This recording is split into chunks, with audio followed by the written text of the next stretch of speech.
Beyond Certificate Part 2. Dora was invited to the interview by the MD, while Greg stumbled on the advert on Facebook and applied, meaning he knew no one.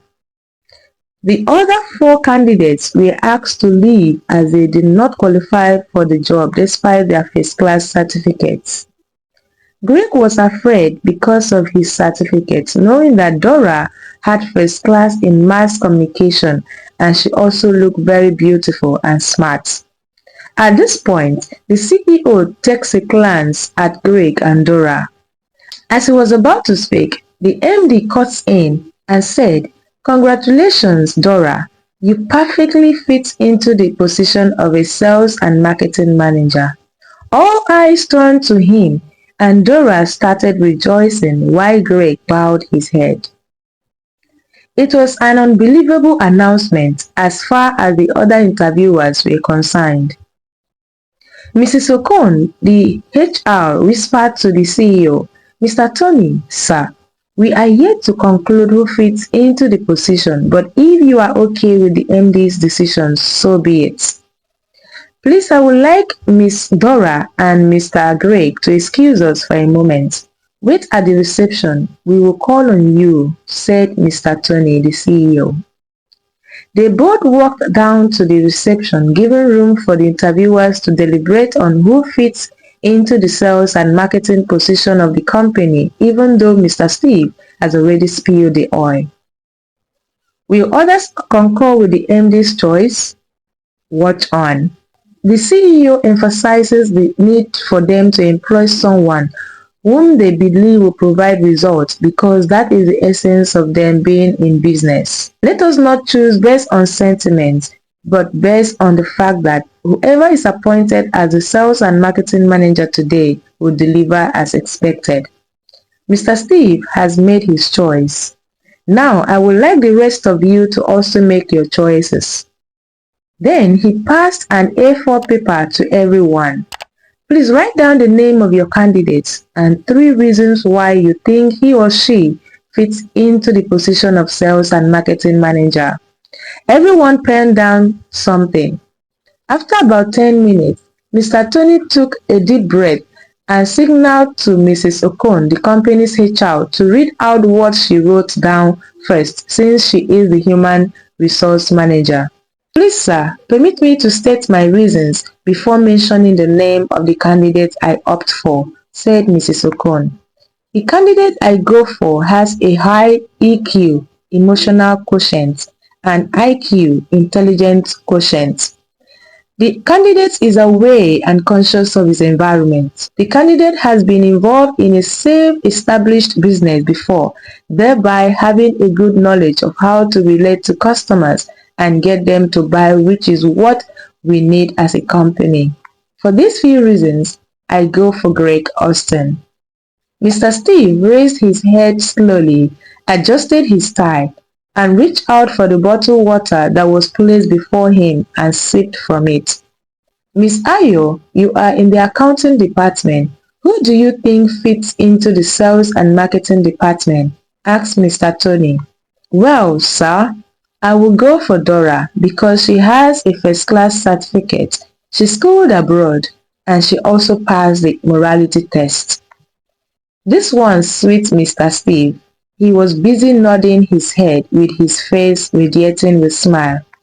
All right, now let's hear from your production point of view, Mr. Chima.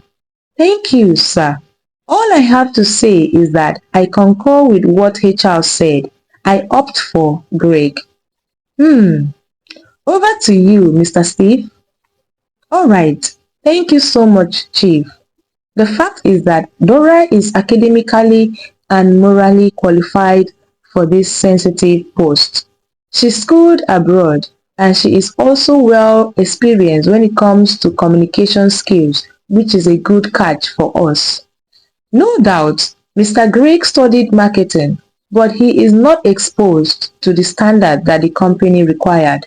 Just as I have announced earlier, I still stand on that to say that Miss Dora is a perfect fit for the position of sales and marketing manager, sir. Mr. Tony adjusted his eyeglass and wrote down something on his paper. Then he said, "Okay, I want to appreciate every one of you for your choices. As it stands now, it's my choice that will determine who stays and who goes. It is a very tough decision to make." So he bowed his head, took a deep breath, and sighed. "It's tough," he muttered. At the reception, Greg was seriously praying in his heart for his God to help him. Meanwhile, Dora was busy glancing at Greg with an irritating look. At some point, Greg raised his eyes to look at her with a smile, but Dora only adjusted herself, raised her shoulder, and positioned herself, sending the signal to Greg that she is already in charge and Greg is no match for her.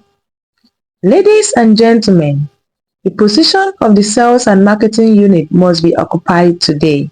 But before I declare the candidate that best fits the position, I would like you all to listen to this short message that came to my notice yesterday, Mr. Tony announced. He turns on his cell phone and connects it to the Bluetooth speaker that was in the conference hall. The voice said, "Hello, Dora. Can you hear me? Okay, that's fine. Please listen to me carefully.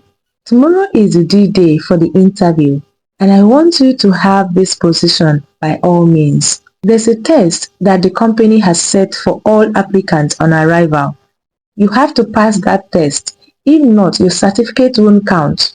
Do you understand? That's good. I will forward the message about how the test will go to you right away. You don't have to thank me, baby. You know I will do anything for you. Bye for now." The voice ended. Omo Sigobe.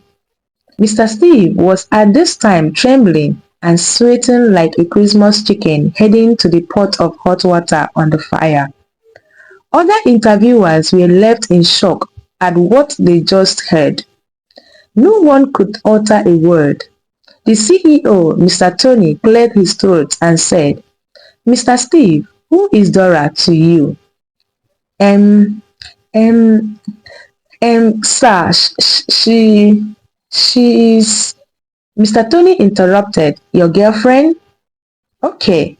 I'm not against the fact that you cheat on your wife, but I'm highly disappointed in you for betraying the integrity of this noble organization.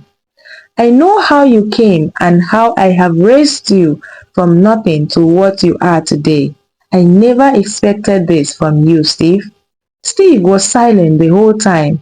His face was covered in shame as he bowed his head with his two palms placed on his face. His colleagues felt bad and disappointed at what Steve did. "Please call in the candidates," Mr. Tony ordered. Greg and Dora walked in, with Dora smiling like a child who has just received an ice cream cone from the father. Greg was indifferent, not knowing what to expect, but he strongly believes that God is by his side. "Please have your seat," Mr. Tony said, pointing to the seat opposite them. "I'm sorry that we had to keep you waiting for this long. We needed to deliberate carefully on who was best qualified for the position of Sales and Marketing Manager. After extensively looking at your profiles and connections, we hereby appoint Greg Austin as the new Sales and Marketing Manager of this prestigious company. Congratulations, Mr. Greg." "Thank you so much, Dora Oyeleye, for being here. I believe Mr. Steve will gist you about what transpired later in the day at your usual spots," Mr. Tony teased. When Greg heard this, his eyes popped out in shock. He covers his mouth with his two hands. He couldn't believe that he won the battle. He didn't know whether to say "Thank you, Lord" or "Thank you, sir." Meanwhile, Dora was confused. She looked at Mr. Steve, but Steve was not looking at her, as his head was still bowed in shame. Then she realized that their little secret has leaked, so she picked up her black handbag and walked out of the hall in shame. "Thank you so much, sirs and Mars. I promise to abide by the rules and regulations of the company." Mr. Tony stood up and gave him a firm handshake, followed by Mrs. Okon, Mr. Chima, and Miss Ayo. He was told to resume training in 7 days, where he will be given orientation on what is required of his office. His salary, benefits, and bonuses accrued to his position will be stated in the appointment letter that will be sent to his email later on. That was how Greg became the sales and marketing manager with 300k monthly pay, with a house and a car attached to his office. So, is God not wonderful? Greg left the company jumping and smiling like one who has just won a lottery jackpot. Of course, he won a jackpot. My godfather must hear this. The church must hear this too. They all prayed earnestly for me and God gave me victory. Oh, my sweet mom, how I wish you are alive to enjoy this blessing with me. He bowed his head as he remembered his mom. With a heart mixed with heaviness and overwhelming joy, he boarded a bus heading home. Mr. Tony dismissed and asked everyone to return to their duty posts, but requested that Mr. Steve see him in his office. Mr. Steve was given 4-week suspension without pay and a query letter.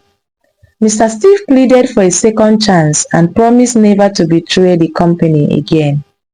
When he got home that evening, he called his wife and told her about all that happened, including his suspension. He apologized to her for cheating on her and assured her that he has learned his life lessons and won't dare repeat his mistakes. He was forgiven, but he had to still face the consequences of his offense at the office by staying for a month without pay. Meanwhile, Greg got home and celebrated his new job with his godfather and church brethren. He resumed work the next week and his life was completely turned around for good. He was given a new apartment, a new car, and a 6-figure monthly pay. Greg never stops sharing his testimony with anyone he comes across. He lived a happy and faithful life to his God, his employer, and himself. Moral lessons. Your poor background is not an excuse for you not to succeed in life. The certificate alone is not enough. Back it up with good attributes. Always trust God to fight all your unseen battles for you. No matter how smart you are in cheating, one day you will be exposed. I hope you enjoyed the story. Watch out for another mind-blowing story by Peace Sampson. Did you learn anything from this story? Share your thoughts with us in the comment section. Comment, like, and share this story with others as well. God bless you always. Peace, case. Pete Sampson is here to teach you content creation through video editing, graphic design.